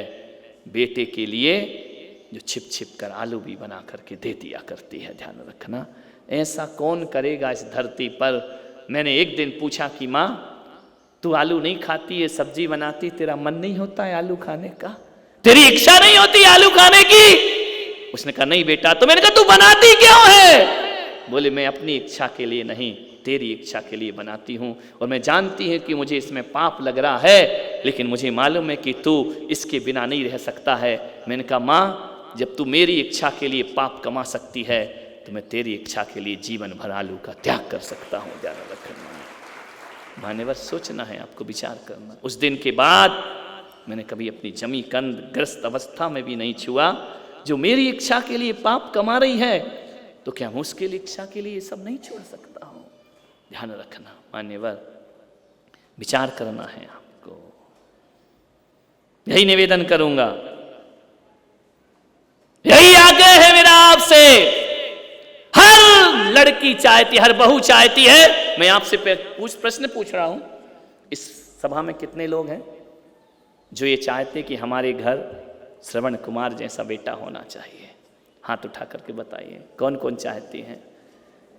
कंस होना चाहिए रावण, या श्रवण कुमार होना चाहिए? श्रवण कुमार होना चाहिए ना? सब महिलाओं ने हाथ उठाया है। ध्यान रखना, मैं आपसे निवेदन करता हूं, कभी नहीं हो सकता है, लाख कोशिश कर लो। श्रवण कुमार जैसा बेटा हर माँ चाहती है, हर बहू चाहती है कि मेरे घर में श्रवण कुमार जैसा बेटा पैदा हो। लेकिन मैं पुलक सागर आज आपसे पूछता हूं, श्रवण कुमार की माँ बाद में बनना, श्रवण कुमार की पत्नी बनने का प्रयास करो अपने जीवन में, तुम्हारा जीवन सार्थक और सफल होगा। श्रवण कुमार की माँ बनने में सबने हाथ उठा दिया। विचार करो, संकल्प लो कि श्रवण कुमार की माँ बाद में बनेंगे, पहले श्रवण कुमार की पत्नी बन करके दिखाइए, जिसने अपने सास ससुर को कितना सम्मान दिया। कितने श्रवण कुमार की पत्नी बनना पुरुषार्थ है। श्रवण कुमार की माँ तो हर कोई बन जाया करता है। क्या तुमने कभी विचार किया है कि मैं यदि श्रवण कुमार की माँ बनना चाहती हूँ तो किसी माँ से उसका श्रवण कुमार नहीं छीनूंगी? ध्यान रखना, अब उसका श्रवण कुमार और तुम्हारा पति यदि श्रवण कुमार नहीं है तो जितनी बहुओं ने हाथ उठाया है, आज संकल्प लेना, मैं अपने पति को अपने सास ससुर का श्रवण कुमार बनाकर ही दम लूंगी। ध्यान रखना, जीवन के अंत समय तक पुरुषार्थ करूंगी कि जब तक मेरा पति श्रवण कुमार नहीं बनेगा तब तक मैं भी श्रवण कुमार की मां बन करके खड़ी नहीं हो सकती हूं। ध्यान रखना, ये आपका फर्ज है। तुम्हें तुम्हारी कोख में श्रवण कुमार चाहिए तो उससे पहले अपने पति को बोलना कि जा तू पहले अपनी मां का श्रवण कुमार बन, उसके बाद मुझे श्रवण कुमार की मां बनाने का प्रयास करना। ध्यान रखना, जिंदगी को समझें। कितने जल्दी फलों पे हाथ लटक जाते हैं हमारे तोड़ने के लिए। बहुत कुछ करना पड़ता है मेरे भाई। मान्यवर, लोग ज्योतिषी के पास जाते हैं, पागल हो गए हैं लोग वास्तु सुधरवा रहे हैं, मकान तोड़वा रहे हैं, दिशाएं बदल रहे हैं। मैं पुलक सागर कहता हूं, तुम्हारे हाथ में कितनी भी आड़ी टेढ़ी रेखाएं हो, कितना भी अशुभ लिखा हो तुम्हारी रेखाओं में, कुंडली में कितने भी अशुभ ग्रह तुम्हारे पीछे पड़े हों, मैं आपसे निवेदन करता हूं, कोई जादू टोना टोटका मत करना, कोई मंत्र तंत्र मत करना। इन आड़ी टेढ़ी रेखाओं से मां के चरण सुबह छूना। मैं कहता हूं, रेखाएं कितनी भी आड़ी टेढ़ी हों, कोई ग्रह तुम्हारा कुछ नहीं बिगाड़ पाएगा। यदि मां की दुआएं तुम्हारे साथ हैं, मां का आशीर्वाद तुम्हारे साथ है, जिसको देखो वो सजा देता है, दोस्त बनकर के दगा देता है। जिसको देखो वो सजा देता है, दोस्त बनकर के दगा देता है। एक मां का दिल है इस धरती पर, वरना मुफ्त में यहाँ कौन दुआ देता है, वरना मुफ्त में यहाँ कौन है। मैं तो कहता हूं, मैं यहां से चला जाऊंगा, मेरा बिहार हो जाएगा दिवाली के बाद, लेकिन मैं कुछ देकर जाऊं या ना जाऊं, एक ही चीज कह रहा हूं, रोज सुबह उठ के मां का आशीर्वाद लेना। आशीर्वाद लेना किसी पुलक सागर के आशीर्वाद से कम नहीं हुआ करता है। ध्यान रखना, वो संत के आशीर्वाद से कम नहीं हुआ करता है। रोज चरण छुओ अपने माता पिता के, आशीर्वाद ले लो उनसे। ध्यान रखना, दुआएं ही देंगे वो, बद्दुआएं कोई नहीं दिया करता है जीवन में। मालूम है, जब मैं स्कूल से आया ना बचपन में, आज मुझे बहुत अतीत की तरफ जाने का मन है। छोटा था, स्कूल से आया, 1-1.5 किलोमीटर मेरा घर था स्कूल से, पैदल पैदल आया, कच्ची रोड थी, बरसात में भीग गया, कपड़े गीले हो गए। मेरी बहन ने कहा कि थोड़ा रुक नहीं सकता था, बारिश आ रही थी, इतनी जल्दी क्या थी आने की। मेरे भाई ने कहा कि तू छाता लेकर नहीं जा सकता था, रेनकोट नहीं पहन सकता था। सबने मेरे से प्रश्न किए, लेकिन मेरी मां ने मुझसे प्रश्न नहीं किया। मेरी मां ने आंगन पर आई और आकाश की तरफ देखा। उसने मुझसे नहीं कहा कि तू छाता लेके क्यों नहीं गया, उसने मुझसे नहीं कहा कि तू रुक जाता। मेरी मां ने कहा, बरसात, मेरा बेटा आ रहा था, तू रुक जाती तो तेरा क्या बिगड़ जाता, थोड़ी देर को तो रुक जाती ना तू, तो मेरा बेटा कम से कम भीग करके घर में नहीं आता। ध्यान रखना, हर व्यक्ति अपने से शिकायत करता है, लेकिन माँ कभी औलाद से शिकायत नहीं किया करती है। ध्यान रखिए, माँ कभी भी नहीं कहा करती है कि तूने ऐसा क्यों नहीं किया, तूने वैसा क्यों नहीं किया। उसने तो कहा, हे भगवान, थोड़ी देर बरसात तू रुक जाती तो तेरा क्या बिगड़ जाता। ध्यान रखिए, मान्यवर, सोचना है आपको। एक जानता हूं मैं एक माँ को, ऐसी माँ जिसने अपने बच्चे को पढ़ाया लिखाया, योग्य बनाया, विधवा हो गई थी, एक औलाद थी, उसका पति कैंसर से तड़प तड़प के मरा था, अकेली हो गई, निराधार हो गई, वह कुछ नहीं बचा उसके जीवन में, सब कुछ बिखर गया। एक पति के जाने से नारी की जिंदगी बिखर जाती है। ध्यान रखना, एक बात याद रखना, बहुत परेशान हो गई वह मां, लेकिन उसने एक संकल्प किया कि मेरा बेटा एक दिन डॉक्टर बनेगा, मैं पढ़ा लिखा कर उसको डॉक्टर बनाऊंगी, जैसा मेरा पति तड़प तड़प के मरा है। मैं नहीं चाहती कि किसी और का पति तड़प तड़प के मरे। वो संस्कार, वो आदर्श दूंगी कि कहीं कोई बीमारी से तड़प रहा हो तो मेरा बेटा उसकी सेवा करेगा। डॉक्टर बनाना इतना आसान नहीं है। जो भी उसके पास पति का धन था सब बेटे को पढ़ाने में लगा दिया, मकान बेच दिया उसने। बेटा शहर में जाकर पढ़ रहा है, उसने गहने बेच दिए, सब कुछ। बस यही सोचती थी कुछ दिन की तो बात है ना, उसके बाद तो सब अच्छा हो जाएगा, मेरा बेटा डॉक्टर बन जाए, बस सब कुछ किया उसने। फीस बढ़ते गई, पैसा कम होते गया। झाड़ू पोंछा करती, झाड़ू लगाती, बर्तन साफ करती। लोग कहते इस अवस्था में क्यों करती? बोले बस मेरा बेटा डॉक्टर बन जाए। सारी दुनिया से ये कहती, मंदिर जाती तो हाथ उठाती कि हे परमात्मा मेरी औलाद को डॉक्टर बना दे, मेरी औलाद को सफल कर दे, मेरा बच्चा फेल नहीं होना चाहिए। मैं बहुत मेहनत से उसे पढ़ा रही हूँ, खेती में जाती, मजदूरी करती, बेटे को पढ़ाती लिखाती, सब कुछ करती, हर अरमान को वह पूरा करती। बेटे को भेज दिया और एक दिन बेटा बहुत बड़ा डॉक्टर बन गया। इतना बड़ा डॉक्टर, नाम हो गया उस शहर में उसका। एक दिन मां बीमार पड़ गई। मां ने कहा, बहुत बीमार, गांव के लोगों ने कहा देख तेरा बेटा इतना बड़ा डॉक्टर है, जा शहर में चली जा उसके पास। मां ने कहा मैं जा तो सकती हूं, लेकिन मेरे पास इतना बड़ा शहर है, मेरे पास एड्रेस नहीं है, उसका पता नहीं है। ऐसी मां जो तुम्हारा एड्रेस बनती है, उस मां के पास बुढ़ापे में तुम्हारा एड्रेस नहीं है।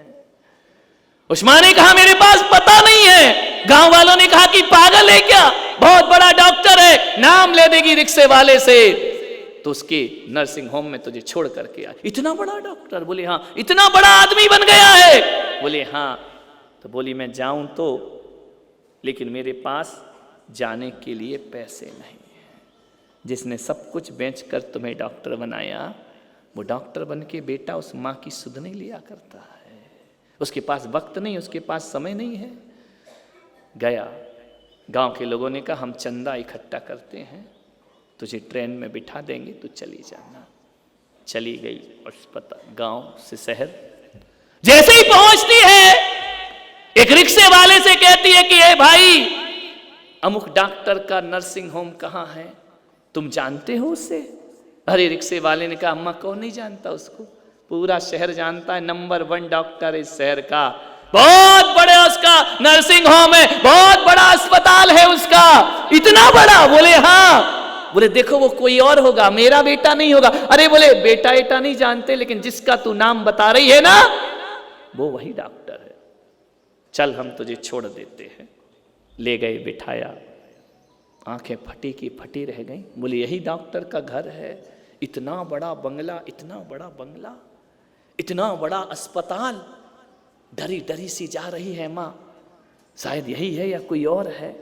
बेल बजाई, दरवाजा खुला, बेटा निकल के आया। उसने कहा माँ तू कैसे आ गई यहां? उसने कहा बेटा तू कहां रह रहा है? बोले ये घर देखना। देख माँ ये अपना अस्पताल है, देख माँ ये अपना घर है, इतना सब कुछ किया तूने। माँ की आंखें भर आई। माँ ने कहा बेटा आज तूने मेरी मेहनत सार्थक कर दी, आज मैं बहुत किस्मत वाली माँ हूं, तेरे जैसे बेटे को जन्म दिया।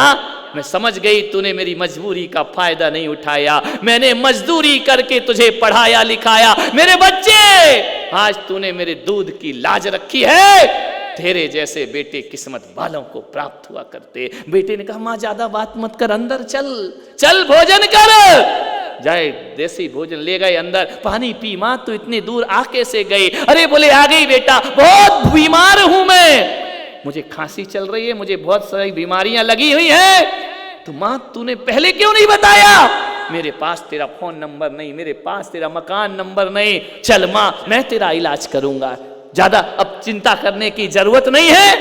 माँ ने कहा तू इलाज कर देगा मेरा? बोले बिल्कुल इलाज करूंगा माँ। इतने में एक ऊपर से सीढ़ियों से उतरते हुए एक महिला आई। उसने देखा, उस महिला ने कहा ये कौन है? बोले मेरी माँ है। तुम्हारी माँ है ये? बोले हाँ। तो माँ ने पूछा बेटा ये कौन है? बोले माँ तेरी बहू है। बेटा तूने शादी कर ली? हाँ माँ सब कुछ जल्दी में हो गया, हम कॉलेज में पढ़ते थे ना, टाइम नहीं बचा, सब जल्दी जल्दी में। माँ ने कहा बेटा तूने मुझे याद भी नहीं किया।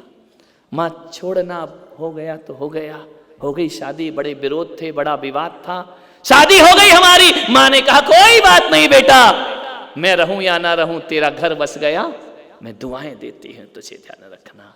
आपसे इतना कहता हूं, इतना ही मेरा आपसे निवेदन है कि मुश्किलें तमाम आएंगी, मुश्किलें तमाम आएंगी, जिंदगी में मुश्किलें तमाम आएंगी, माँ की दुआ ले ले, बहुत काम आएंगी, ध्यान रखना। बोले माँ शादी हो गई जल्दी जल्दी। माँ ने कहा कोई बात नहीं, बहू है ना, चल तेरा इलाज करता हूँ, नर्सिंग होम में तुझे एडमिट करता हूँ। एडमिट किया, इलाज किया। माँ तो उसी दिन ठीक हो गई जिस दिन बेटा ने कहा कि ये मेरा अस्पताल है, मेरा घर है। उसी दिन माँ ठीक हो गई। माँ ने कहा बेटा मैं ठीक हूँ। बोले नहीं माँ, तेरा पूरा इलाज होगा, पूरी जांच होगी, सब कुछ होगा, पूरा इलाज हुआ, सब कुछ हुआ। 8 दिन माँ अस्पताल में रही, माँ पूरी ठीक हो गई। मैं बताऊं, दवाओं से नहीं, वो बेटे के प्यार से ठीक हो रही थी, ध्यान रखना। मैं आपसे कहता हूं कि बुढ़ापे में माँ बाप को कुछ नहीं चाहिए, सिर्फ औलाद का प्यार चाहिए। कभी विदेश जाना तो सोचना, एक बार विचार करना, कभी जाना विदेश में तो पत्नी से पूछना, बोल तेरे लिए क्या लेकर आऊं, तो पत्नी कहेगी मेरे लिए मोबाइल लेकर के आना।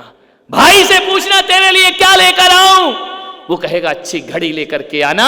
बहन से पूछना क्या लेकर आऊं, वो कहेगी मेरे लिए अच्छे कपड़े लेकर के आना, बेहतरीन। कभी माँ से पूछना कि माँ विदेश जा रहा हूं, तेरे लिए क्या लेकर आऊं, तो माँ कहेगी बेटा तू कुछ लाए या ना लाए, मेरा लाल तू वापस लौट करके आ जाना, ध्यान रखना। घर के जितने रिश्ते हैं वो सामान के रिश्ते हैं, माँ का रिश्ता सामान का नहीं, माँ का रिश्ता दिल का रिश्ता हुआ करता है। मेरे बच्चे तू वापस लौट करके आ जाना, तू सुरक्षित लौट करके आ जाना। एक बात तो बताओ, पत्नी को आभूषण की जरूरत है, श्रृंगार की जरूरत है, कपड़ों की जरूरत है, बच्चों को मोबाइल की जरूरत है, हर किसी को कार की जरूरत है, लेकिन परिवार में झांक करके देखना, एक माँ ऐसी है जिसे सामान की नहीं, केवल तुम्हारी जरूरत है कि मेरा बेटा मेरे पास होना चाहिए। वो बेटे के सिवा और कुछ नहीं चाहती। कभी बूढ़ी माँ से कहना अच्छे कपड़े लाओ, तो माँ कहती नहीं बेटा है ना अच्छे, क्या करना है, माँ कार लेकर आओ। नहीं बेटा क्या दिक्कत है, जैसा है सब सही है, ध्यान रखना। मुसीबत में कोई साथ देती है तो माँ देती है, ध्यान रखना। हमने ये तो सुना है कि बच्चों से ना बने तो बच्चे अलग हो जाते हैं, पत्नी से ना बने तो तलाक हो जाती है, लेकिन आज तक किसी माँ ने अपनी औलाद को तलाक नहीं दी होगी, ध्यान रखना। अरे गरीबी में भी साथ रहती है और अमीरी में भी माँ साथ निभाया करती है। वह खुद गीले में सो के बच्चे को सूखे में सुलाती है और खुद भूखी रहकर औलाद को रोटी खिलाया करती है। यदि एक रोटी घर में हो, बेटा भूखा हो तो माँ बेटे को खिलाती है। बेटा कहता है माँ तू खा ले, नहीं आज चतुर्दशी है, आज मेरा उपवास है, आज मैं नहीं खाऊंगी, ध्यान रखना। खुद भूखे रहकर तुम्हें पालती है। जब तुमसे चलते नहीं बनता था, माँ ने उंगली पकड़ के चलना सिखाया था। तुम तो अपने दम पे चलना भी नहीं सीख पाए मेरे भाई, तुमसे बोलते नहीं आता था तो इस माँ बाप ने बोलना सिखाया है। ये माँ बाप ना होते तो जानवरों की तरह मिमियाते रहते, शब्द तुम्हारी जुबान पर ना आते। अरे तुम्हें तो खाना भी नहीं आता था, वह खाना भी माँ ने खाना सिखाया है। अरे नादानो, तुम्हें तो कपड़ा पहनना भी नहीं आता था, वह कपड़ा पहनना भी तुम्हें तुम्हारी माँ बाप ने सिखाया है, ध्यान रखिए। आज तुम जो कुछ भी हो, तुम्हें क्या आता था बचपन में, सबसे पहले तुम्हें माँ बाप ने सिखाया है, ध्यान रखिए। मान्यवर, इलाज हुआ, बेटे ने कहा माँ अब तू पूरी तरह से ठीक है, ये सारी रिपोर्ट है, मैं ठीक हो गई। बोले हाँ। मां ने पकड़ा बच्चे को, उसका माथा चूम लिया कि बेटा तेरे जैसी औलाद दुनिया में किसी को नहीं मिल सकती है। उसने कहा मां एक काम कर। बोले क्या? तो बोले पूरी तरह ठीक हो गई, अब तू गांव वापस चली जा। मां ने सुना गांव वापस चली जाऊं? क्यों बेटा? नहीं नहीं चिंता मत कर, देख मैं भी डॉक्टर हूं, तेरी बहू भी डॉक्टर है। मां एक बात बता, कैसे हम तुझे समय देंगे? रात दिन हमारी कभी भी ड्यूटी लग जाती है, गांव तुझे बहुत अच्छा लगता है ना? मां के कान में शब्द ऐसे लग रहे थे जैसे कोई गरम गरम शीशा डाल रहा हो नाकों कानों में। उसने कहा बेटा मैं गांव चली जाऊं? बोले हाँ मां गांव चली जा, जब भी बीमार हो ना, ये बेटा है ना आएगा, तेरा इलाज करेगा। माँ ने कहा कि मैं जाऊं? बोले हाँ ठीक है, कल सुबह की गाड़ी से मैं चली जाऊंगी। माँ ने अपने सूटकेस तैयार किया। बोले बेटा मैं आज जाऊंगी। बोले हाँ माँ चली जा। वो जैसे ही जाने लगती है, वह डॉक्टर बेटा अपने कोट में हाथ डालता है। माँ सोचती है कि कुछ किराया देगा, कुछ भरण पोषण देगा। वो रुपया नहीं देता, वो एक कागज का टुकड़ा देता है और कहता है माँ 8 दिन तेरा इलाज हुआ है ना, उसका बिल काउंटर में जमा करके जाना। मैंने तुझे दवाइयां दी है, उसका बिल दे के जाना, डॉक्टरों की फीस दे करके जाना। माँ जो कुछ भी हो, इस अस्पताल के यही कायदे हैं कि जो भी हो बिल चुका के जाना पड़ेगा। माँ ने पर्चा हाथ में लिया, एक निगाह पर्चे पे डालती है, एक बेटे पर डालती है। माँ देखती है एक हाथ में बिल है और सामने खड़ा मेरा दिल है, ये बिल मांग रहा है मुझसे। माँ की आंखें भर आईं, माँ की जमीन खिसकने लगी पैरों तले। उसने कहा कि गांव वालों, मैं वहीं मर जाती तो अच्छी होती, कम से कम ये दिन मुझे देखने को नहीं मिलते। मेरी औलाद मुझसे बिल मांग रही है। उसने कहा बेटा, जो माँ तुझे डॉक्टर बना सकती है ना, वो माँ तुझे बिल भी चुका सकती है, ध्यान रखना।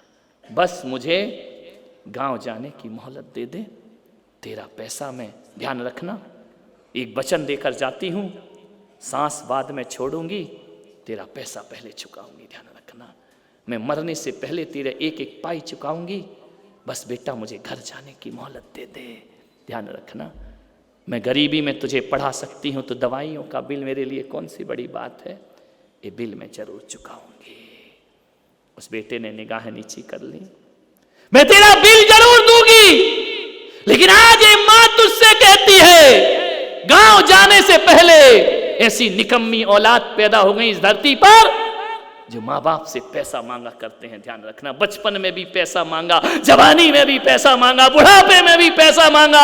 तुमने अपने माँ बाप को दिया क्या है अपनी जिंदगी में, ध्यान रखना। लिया ही लिया है, रातें कुर्बान की हैं उस माँ ने तुम्हारे लिए। उस माँ से बिल मांगते हो दवाई का, उस माँ से कहते मकान मेरे नाम कर दे, उस माँ से कहते दौलत मुझे दे दे। मान्यवर, आपसे निवेदन। उस माँ ने कहा बेटा मैं भी तेरी माँ हूं, जरूर बिल चुकाऊंगी, लेकिन एक पर्चा यदि माँ दे देती ना कि बेटा तू 8 दिन का किराया मांग रहा है अस्पताल का, बोल मैं 9 महीने का किराया मांगती हूँ अपने कोख का।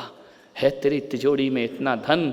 मैं आपसे पूछता हूँ औरंगाबाद वालों, कितने भी करोड़पति बन जाना, माँ की कोख का किराया चुका सको, इतनी बड़ी दौलत भगवान ने किसी को नहीं बख्शी इस धरती पर, ध्यान रखना।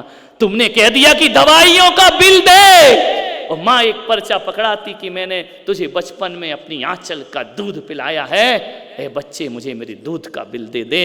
ये 10 यदि सामने आ जाए ना तो सारी दौलत मिट्टी का ढेर बन जाएगी।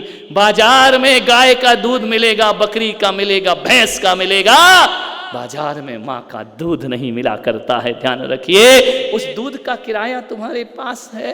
तुम्हारी माँ कह दे कि बोल मैंने तेरे लिए रातें जाग जाग कर काटी हैं, उसका पैसा चाहिए मुझे। और माँ कह दे कि मैंने तेरे गंदे कपड़े धोए हैं, उसका बिल चाहिए मुझे। तो बोलो यहाँ इस बैठी भरी सभा में और यूट्यूब से सुन रहे लाखों लोग, मैं प्रश्न करना चाहता हूँ, क्या तुम्हारी तिजोरी में इतना धन है माँ की रातों के पैसा चुका सको? ध्यान रखना। तुम्हारे पास इतनी दौलत है, माँ के अरमानों ने जिसने तुम पर लुटाए हैं, जीवन बर्बाद किया है, वो दे सको, ध्यान रखना। मैं आपसे एक ही निवेदन कहता हूं, ऐसी निकम्मी नपुंसक औलादें जो माँ बाप को बिल दिया करते हैं बुढ़ापे में, ध्यान रखिए। अरे माँ बाप के तो इतने एहसान होते हैं कि अपने शरीर की चमड़ी उतार कर 10 जन्म भी जूतियां पहनाओ तो भी माँ के ऋणों से कोई मुक्त नहीं हो सकता इस संसार में, ध्यान रखिए। माँ को जवाब देते हो, जिसने तुम्हें बोलना सिखाया उसे चुप कहते हो, तुम्हें शर्म नहीं आती है? ध्यान रखना। कैसे तुम माँ बाप से प्यार करते हो?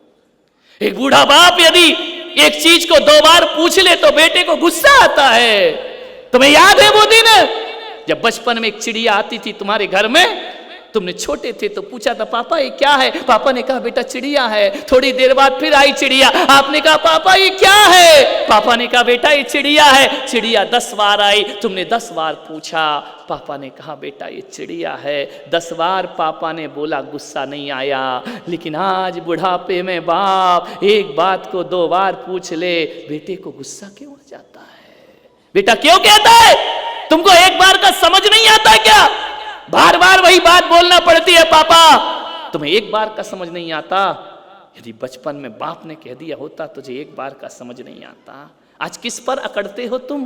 ये माँ बाप यदि तुम्हें पालते नहीं ना, जन्म दे के किसी कचड़े घर में फेंक आते, तो किस पर अकड़ते तुम? ध्यान रखिए, माँ बाप के दम पर अकड़ रहे हो ना तुम।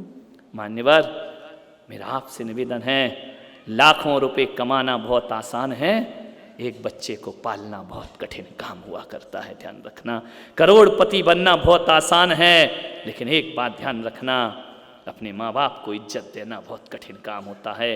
दुनिया से सम्मान बटोर सकते हो, लेकिन माँ बाप, ध्यान रखना, भगवान के मंदिर जाते हो ना, भिखारी की तरह, भगवान मांगने के बाद देता है, गुरु मांगने के बाद देता है, बहन भाई मांगने के बाद देते हैं। माँ ऐसी भगवान है जो बिना मांगे बच्चे को सब कुछ दे दिया करती है।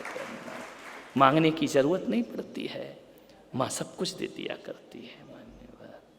मैं आपसे निवेदन करता हूं, हिंदू बनो, मुसलमान बनो, जैन बनो, सिख बनो, ईसाई बनो या ना बनो, धार्मिक बनो या ना बनो, मैं हर जनमेदनी से यही कहता हूं, हर बेटे को इस जन्म में कोई बड़े ऑफिसर कलेक्टर बन पाओ या ना बन पाओ, हर बेटे को अपने माँ बाप का श्रवण कुमार जरूर बनना चाहिए। ध्यान रखना है, आज इस देश को श्रवण कुमारों की जरूरत हुआ करती है। ध्यान रखिए। एक अपनी बात समाप्त करता हूँ, समय ज़्यादा हो गया है।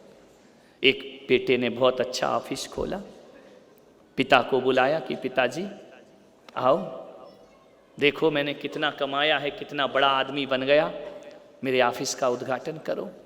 पिता गया, जैसे ही गया पिता देखा कि मेरे बेटे ने बहुत कुछ कमा लिया, इतना बड़ा ऑफिस बना लिया है, इतना बड़ा व्यापार खड़ा कर लिया। मालूम है,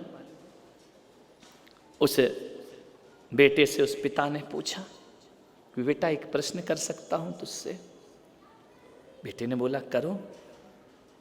बोले कि दुनिया में सबसे ज्यादा किस्मत वाला कौन होता है?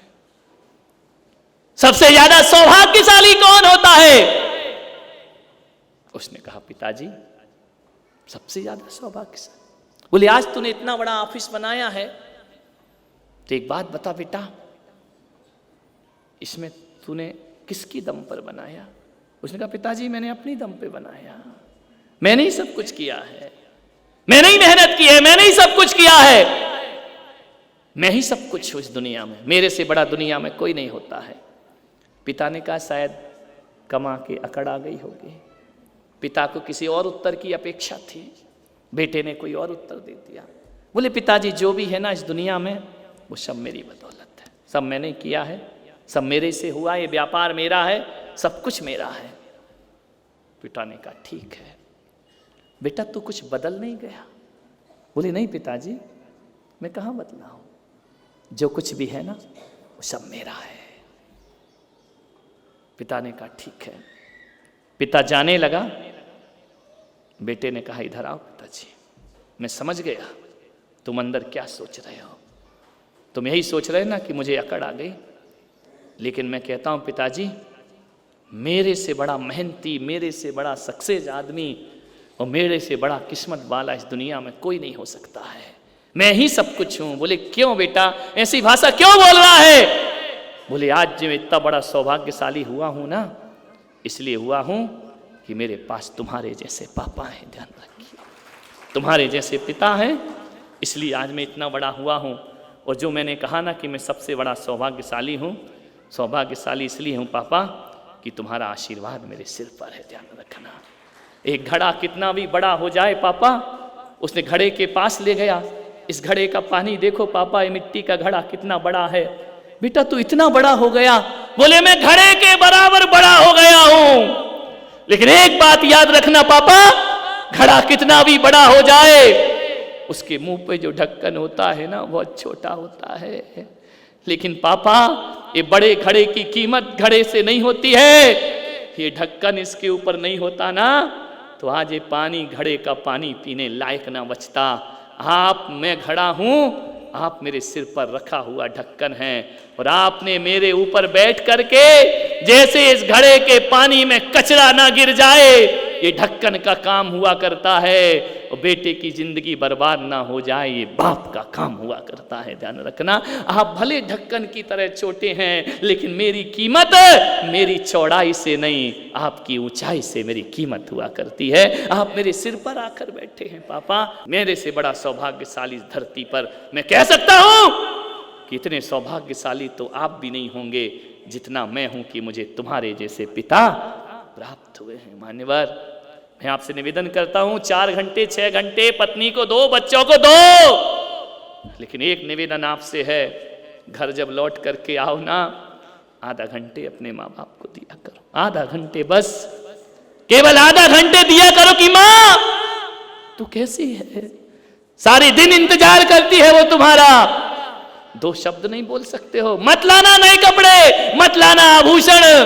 कभी माँ से जाके पूछते हो माँ तूने खाना खाया, माँ तूने भोजन किया? माँ तो 10 फोन लगाती है, बेटा तूने खाया या नहीं खाया? एक बार पूछना। और एक काम कर लेना, आपसे इतना ही निवेदन है, ये पुलक सागर करता है, जब तुमसे खाते नहीं बनता था तो माँ ने ग्रास बना के खिलाया था, जब लौट कर घर आओ तो एक नियम ले लेना, जब तक अपनी माँ के मुंह में एक गिलास नहीं रखूंगा तब तक मैं भोजन ग्रहण नहीं करूंगा। ध्यान रखना, वो गिलास उस माँ के लिए अमृत का काम करेगा, वो गिलास उस माँ के लिए बहुत बड़ी चीज। बहुओं से भी मेरा निवेदन है, तुम घूमने जाती हो ना, बाजार जाती हो, घूमने जाती हो, मैंने देखा है रास्ते में विहार करते एक थम्सअप की वो आती कोल्ड ड्रिंक्स पीते हो है ना, कितना प्रेम जताती हो वहां बैठ करके। कोल्ड ड्रिंक्स की एक बोतल होती है, 2 पाइप होते हैं, यहाँ से पति पीता है, वहाँ से पत्नी पीती है। ध्यान रखना, ऐसा होता है या नहीं? मुझे एक्सपीरियंस नहीं है। माणिक भाव देखा तो होगा ना? हैं? बोले क्यों? बोले जूठा खाने से प्यार बढ़ता है। वाह, आपसे निवेदन है, 2 पाइप होते हैं ना, मैं बहू से निवेदन करूँगा, आज एक काम करना, पति के साथ तो रोज एक बोतल में 2 पाइप लगा के पीती हो, घर में जाना, एक बोतल रखना, कहना अम्मा जी आओ प्यार हम भी बांटें, पति से ही प्यार नहीं बांटना है, एक पाइप से बहू पिए और एक पाइप से सासू पिए, उस घर में स्वर्ग होने में ज़्यादा देर नहीं लगा करता है। अरे बोले नहीं महाराज ये नहीं हो सकता। मैंने कहा क्यों? बोले मेरी मम्मी के कोल्ड ड्रिंक्स का त्याग है। अरे मैंने कहा जैनियों की बहुओं, कोल्ड ड्रिंक्स का त्याग है, दूध का त्याग थोड़ी, लस्सी का त्याग थोड़ी है। ध्यान रखना, थोड़ा सा प्रेम जताने का प्रयास करो। मैं जानता हूं कि आप अपने माँ बाप से बहुत प्यार करते हैं, आप किसी से कितना भी प्यार करते रहो, प्यार का जब तक इजहार नहीं होता है ना तब तक वो प्यार प्यार नहीं लगा करता है। मन के भावों को हर कोई नहीं पढ़ सकता है, ध्यान रखिए। मन के भावों को प्रदर्शित करने का प्रयास करिए, रखने का प्रयास करिए। आपसे इतना ही निवेदन है, बुढ़ापे में माँ बाप को, आज की प्रवचन का सार इतना ही है, कुछ नहीं चाहिए, 2 वक्त का समय चाहिए अपने बेटे से कि मेरा बेटा मेरा सुख दुख पूछे, मेरा बेटा एक बार मुझसे पूछ ले माँ तू कैसी है। इतना पूछ लोगे ना, मैं कहता हूँ इससे बड़ा उपहार माँ के लिए कोई दूसरा नहीं हुआ करता है। इतना तो पूछ लो माँ तू कैसी है। मान्यवर, बातें बहुत हैं, माँ पर इतना विषय है कि मैं साल भर भी बोलूँ तो कम नहीं पड़ने वाला, क्योंकि माँ कोई विषय नहीं हुआ करती है, माँ तो जिंदगी की सांस हुआ करती है। ध्यान रखना, मैं आपसे इतना ही निवेदन कर रहा हूँ कि सभी लोग मेरी इस बात का प्रयास करें, जिन जिन के बुजुर्ग वृद्धाश्रम में हों, जो मुझे सुन रहे हैं, वजह कुछ भी हो, मेरे प्रवचन और मेरा बोलना सार्थक करना है तो आज ही जाना और अपने माँ बाप को वापस अपने घर ले आना। कहना माँ ये तेरी जगह नहीं, चल तेरी जगह कोई और है, वो तेरा घर है, वो तेरा परिवार है। बहुओं से निवेदन करता हूँ कि आप भी एक दिन सास बनोगी, आपको भी कोई एक दिन विसार देगा। वह कर्म लौट कर ना आए, जाओ अपनी सासुओं की सेवा में लग जाओ, ध्यान रखना। और इसलिए मत लगना कि इसके बदले मुझे कुछ चाहिए।